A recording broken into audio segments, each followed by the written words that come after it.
At the same time that Bayern was beating Dortmund, Thomas Tuchel's former club, Chelsea, suffered a 2-0 home defeat to Aston Villa. Watkins and McGinn with the goals. Christian Pulisic was a doubt because of illness as well, but ended up making the bench, came on for the last 10 minutes, barely touched the ball, and this result spelled the end for Graham Potter, who was sacked the following day. Brendan Rodgers sacked by Leicester as well, incidentally, so that's now 12 managers sacked in the Premier League this season, which sets an all-time record. Potter departs Chelsea after just 31 matches in charge. Pretty forgettable spell. And so Christian Pulisic will have a new manager. They've appointed Bruno Sartor as an interim. They had to get somebody in place because they have a midweek game against Liverpool coming up. But they're already being linked to Julian Nagelsmann as a permanent replacement, so we'll see what happens there. Oof. I mean, did Potter ever look the part? And I think you could probably have a discussion. I would argue he didn't.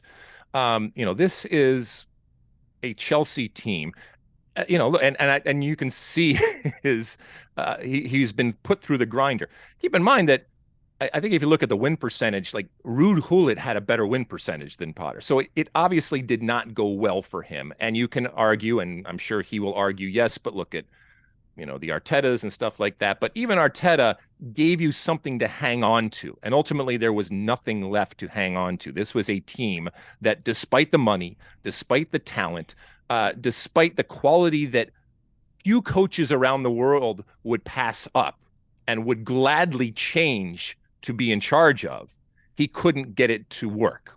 And as Chelsea, what they are, and what they have been, even under Roman, which, firing coaches wasn't a big deal for Roman Abramovich either. But this is an elite team that, yes, has that beautiful arrogance. And that arrogance is not only in terms of the players on the field, but in terms of the fandom and the supporters off the field. And yes, in terms of the coaches and the managers. And there is an air, even in the moments of failure, there is an air of supremacy, and there is an air of, aristocracy, if you will. And Potter never he never had that. I don't know if it's just something he would never have, or he couldn't find a way to muster it in this moment. You can see that this is a team that is lost. You can see that this is a team that Potter has lost. And so this makes complete sense.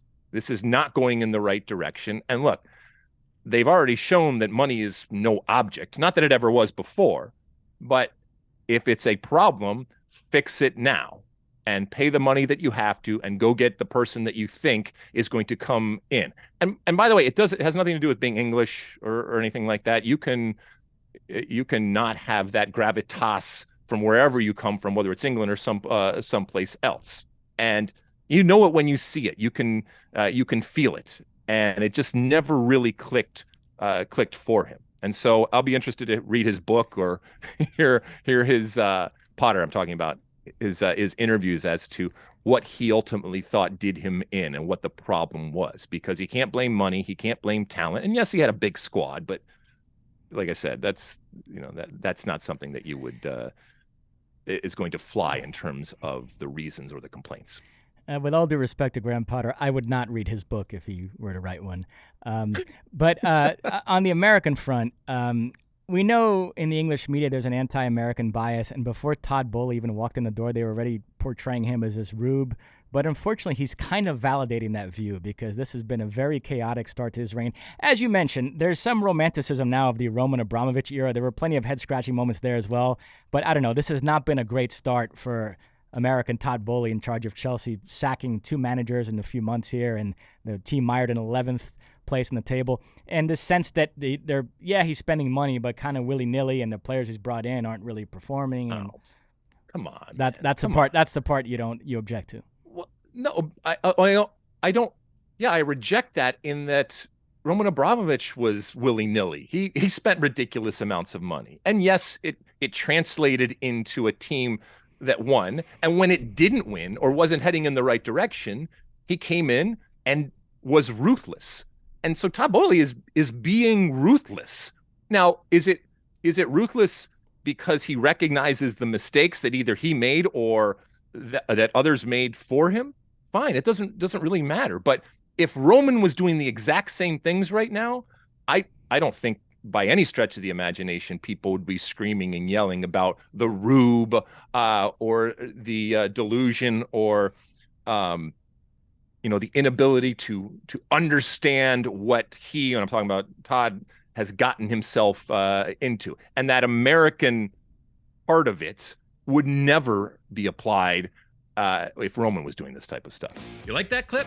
Well, my State of the Union podcast drops every week. Subscribe now on Apple Podcasts, Spotify, or wherever you get your podcasts. You like that clip? Well, my State of the Union podcast drops twice a week right here on my very own YouTube page. The only way to stay up to date is to hit that subscribe button down below. Size the day, and see you soon.